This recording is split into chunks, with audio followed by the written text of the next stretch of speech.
8 వసంతాల సినిమాని ఇప్పుడే చూశాను. మనుషులకి మనసే లేదని నమ్మే ఈ రోజుల్లో చీకటి గదిలో బతుకుతున్న ఒక వేశ్య గురించి ఎంత అద్భుతంగా రాశాడంటే, తను అమ్ముకునే వాళ్ళకి సమాజం ఒక పేరు పెట్టింది కాబట్టే నువ్వు నన్ను వేశ్య అనగలుగుతున్నావు.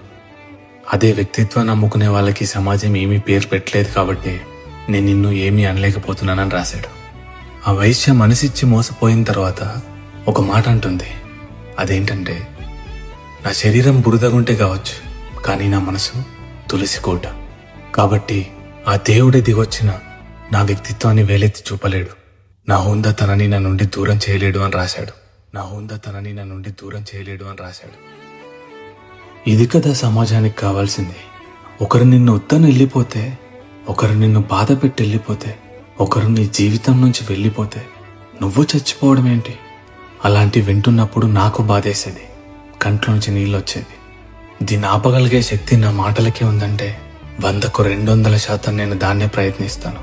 ఒక మనిషి గుండెల్లో ధైర్యాన్ని నింపగలిగే మాటలు నీ లోపలున్నాయంటే దాన్ని పంచకపోతే మన